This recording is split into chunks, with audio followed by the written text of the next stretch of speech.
Hey guys, my name is Tanner and welcome to my YouTube channel. Today I will be talking about why I chose to attend Pitzer College and share my experience as a first year at the Claremont Consortium. First off, I want to talk about why I chose Pitzer in particular against all of the other schools I was applying to, along with why I chose Pitzer specifically amongst all the different 5 seats. So if you're applying or looking at Pitzer College or the Claremont Consortium, you may already know that it is part of Consortium, which means there's 5 different colleges within it. That would be Pitzer College, Scripps College, Harvey Mudd College, Pomona College, and Claremont McKenna College. So I was very fortunate. I got to physically attend campus in Claremont, and I first off went to Scripps, did a tour there, and realized it wasn't really for me. I wasn't looking for an all-women's school or experience at college. So I then went to Pitzer College and got a tour there, and I instantly fell in love with the campus because it has a very modern, deserty feel. It has lots of cacti everywhere, they're very sustainable, and I instantly fell in love when I saw that they had a beautiful giant pool in the middle of their freshman section of dorms. I didn't think that was too bad for an experience at college, but I want to first off say that each college campus has a very, very different feel to it. The structure of the buildings is different, the kind of overall vibe of the school, if students are in session, is very different. And so I know it's kind of confusing because it's a consortium, they're all right next to each other, and you might think that they all are kind of the same campus. That is completely not true, but overall, Pitzer College just drew me to it with its look. After that, I looked at its academics, but the main thing that I found super interesting was one of their core values, which is intercultural understanding. As a person who has lived abroad twice already in high school and got to live in different countries, I definitely found that something very important to me. Being able to possibly study abroad in the future and also get that language experience, being a projected linguistics minor, I really wanted to make sure that was all a possibility for me. But at the same time, academically, I really like the idea of a consortium while having a somewhat medium to big. I come from a school of like 40 kids from my graduating class in high school, but at Pitzer College there's about 1,000 to 2,000 students undergrad, and within the entire consortium there's about 6,000 to 7,000 students undergrad overall. And to me that was a huge difference, so I really wanted to go to this school because it was a big school vibe for me while still being able to have that really small class size. About average would be 18 students to each class, so you would be able to have that kind of personal relationship with your professor along with have a smaller class so you get more help. And other than that, I really love their aspect for social responsibility, social justice, and overall social activism. I reached out to some of my friends and also upcoming Pitzer freshmen to see what they would like to hear about in a video like this, and one of the questions they had was the transition. Was the transition from high school to college really hard, or what was that like for me? Personally, like I said before, I have lived abroad, so I was fortunate enough to not have that big homesickness feeling of being away from my family too much. I had already experienced that in the past, but I know it's really difficult. One piece of advice that I would definitely give you guys if you're adjusting is don't text or call home. And I know that seems extremely hard for a lot of new students. It may seem that you just want to text your mom and dad all the time and see what they're doing, say you miss them, but if you're homesick, that will not help. That will actually just make it worse. So if you're able to, anytime you're feeling homesick and you're feeling a little bit down or lonely just because you don't know too many people, go outside, go to the different dorms. As a freshman, you get to live right next to every other freshman. Lots of people have their hatches open. Hatches are the top half of the door. In Pitzer, we're very fortunate to have doors that you can kind of open the top half, let it prop open, keep the bottom half closed, peek your head out, peek your head into whoever's doors are open, and kind of just introduce yourself. Within the first couple weeks, it is completely normal. Within the entire year, it's completely normal to do that. For people you don't really know, if they have their hatch open, it's because they want fresh air and they might want to make a new friend. So if you're bored or you're getting homesick, please just walk around, open your hatch, meet a new friend, go out and do something, because if you stay in your room and text your home, you're definitely going to make it worse. And while of course it's really hard to say don't go in with expectations, of course you're watching this video right now maybe already trying to get some expectations of what to expect, but I had my favorite advice ever given to me my entire life is go in with no expectations. Don't go in labeling things as good or bad, just go in labeling it as a new experience. So while I say that, of course you're here to learn new things about Pitzer College, and with that I would definitely say college is new. It's different. Mostly if you've never gone somewhere else or lived somewhere else away from your family, this is probably your first time leaving home, coming from high school, and you're in this new place with all of this new freedom, but at the same time all of this responsibility, and I highly suggest you go in as open as possible. Of course, people are different levels of social. There are lots of introverts, extroverts. Personally, I am definitely an extrovert. I love meeting new people, but at the very beginning, meeting new people is very stressful and daunting. Personally, one of my first experiences was going to the dinner Groove at the Grove House right before move-in weekend with my mother, and it's parents and kids and families, whoever want and is able to attend.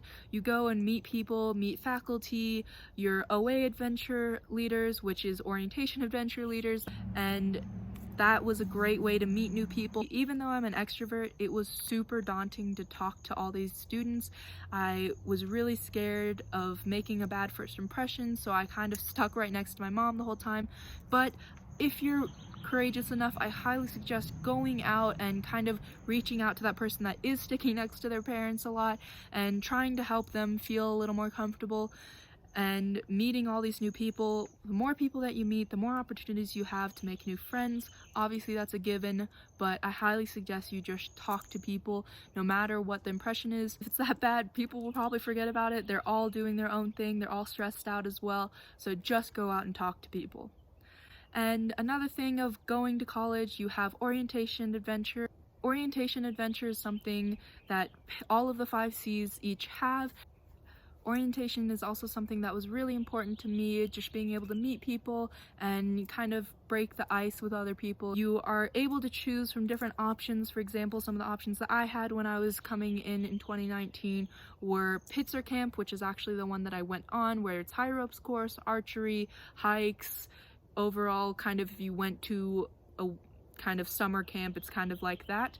And then you also have kayaking to the Catalinas, along with backpacking, beach camping, surfing, touring LA, getting to know the food and culture of LA, and a couple others that I don't unfortunately remember. But if you're applying to OA, I highly suggest Pitzer Camp because it was super fun for me, and you get to do lots of fun games and activities where you're kind of off in an isolated location really getting to know kids. But if you're really active and you want to go outside more, there's biking along with the camping and backpacking, all those things that I highly suggest you look into, and all of the information is on Pitzer's website.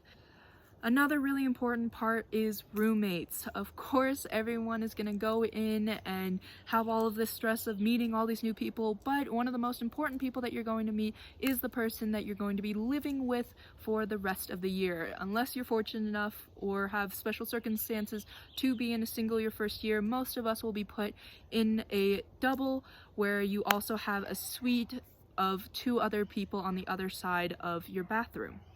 In regards to roommates, I highly suggest that you do not put anything false on your application for roommates, whether that be how late you sleep, whether you smoke, anything like that, what you expect with parties and social life within your own dorm, because if you put all these lies that you go to bed at 8 p.m., you wake up at 8 a.m., and you're always responsible, you're always tidy, all the things like that, when really, like me, you're kind of a mess. So when it comes to roommates, I cannot stress enough, do not lie on your application for rooming.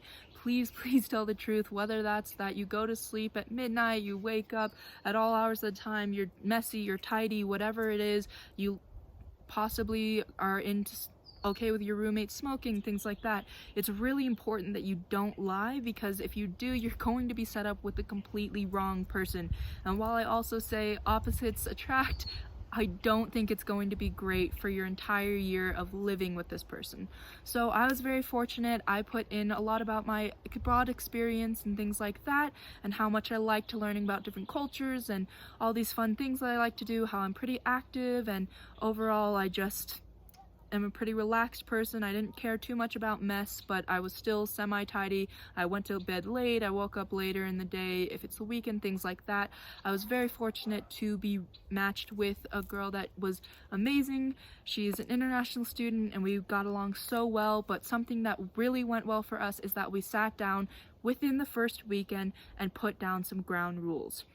Whether that be what you're going to share in the room, what's okay with sharing, what snacks you guys can eat, or what is your own stuff. Don't go through my things, please help me with this, keep the room tidy with that, who and when we're going to clean or take out the garbage, things like that. Really small things that you can just get out of the way at the beginning. Personally, we had a mini fridge that we bought together, and we talked about what we can share and what we would like to keep our own boxes of snacks. Small things like that make it so much easier in the long run to be able to say, this is my stuff, that is your stuff, that is our personal space, and that is amazing. Also, with roommates, I highly suggest if you're getting randomly assigned, don't go in with any expectations of being best friends right off the bat. Of course, everyone wants to be friends with the roommates, they want to get along. Sometimes that just doesn't happen. You can be fortunate enough to get a room exchange or things like that. Maybe you're just out of the room a lot, hanging out with the other friends, but I highly suggest just go in with the mindset that you will be nice to this person, you'll be polite to this person, you will respect their boundaries, but at the same time, if you want to hang out all the time, you can. If you don't have to. You can have your separate social groups and still come back to the room and have tea time or just relaxing talk at the end of the evening. Something that's really important to me was that I was able to go out and have my social life, but be able to come back to my dorm and hang out with my roommate and just talk about everything that's going on between us, and it helped 1,000 times more than just having to come home to a place and not be relaxed whenever you're in the dorm room at the same time as your roommate because you're not getting along. And on that note, I highly suggest talking, communication all the time. And while that seems obvious, it's not. To a lot of the people that I've met as a first year, talking to all of the other kids and their roommates, they didn't talk when they were in a fight. They just stopped talking, or they'd kind of be passive aggressive, and that solves absolutely nothing. If push comes to shove, you just need to talk to that roommate and say what's wrong, what's on your mind. Do it in a polite way so that they don't feel attacked, but it's an amazing way to get rid of any conflict. I'm going to be talking just a little bit about what to expect in terms of your social life when you're going to college, meeting all of these new people and everything like that. Like I said before, the more people that you reach out to, the more opportunities you have just to hang out with someone new whenever you're bored on campus, or if you're getting homesick and you just want to text someone and say, hey, do you want to go on a walk, a bike ride, anything like that, play beach volleyball, things like that, you'll be able to. But something that's really important to know is first week friends are a thing, first semester friends are a thing, which means you'll make really good friendships at the very beginning. You'll be like, oh my gosh, we're gonna be best friends for the rest of the semester, for the rest of the 4 years, we're gonna hang out all the time. You're going to make friends, and not all of them are going to last. Of course, you're going to see them around campus because Pitzer College is not that big of a campus. You'll still see everyone around. You'll just say hi, maybe have some light conversation versus those hangouts that maybe you would have previously. But don't worry, this is okay. This is completely normal. You're going to find those close friends over time. Don't stress. If it happens within the first semester, amazing. If it doesn't, and it will take a little bit more time, let that happen. Do not stress. I know it's going to be so daunting to go to a completely new place and feel like you have zero friends, but trust me, other people are looking for friends. There are so many people that have different experiences, different views, that will be able to connect with you, whether that be that you're a social person, you want to go to parties all the time, or you just want to stay in. It's absolutely okay to find people that immediately you start hanging around because you don't know anyone else. You eventually will possibly fall apart. Maybe it doesn't happen. I'm really happy if that doesn't happen, but be warned that first week friends are a thing. First semester friends are a thing. It's completely okay. And last but not least, When you go to college, you're going to be thrown with so many different things academically, socially. There's going to be a club fair, a work fair, academic fair, things like that. Please, please, please go to every single one. Of course, there's going to be times where you're just exhausted. You've gone through all of these little seminars that you have to listen to when you're first going to school, learning about the school, learning about academics. You're going to be exhausted, but I highly suggest going to the other fairs, the club fairs, the academic overviews, anything like that. Go to the work fair, see what you can do, and that will make your year so much better because you know your options at the beginning. Thank you so much for watching this video. Please comment down below if you have any other questions or any other things that you would like me to talk more in depth about. So thank you again so much and have a great day. Bye!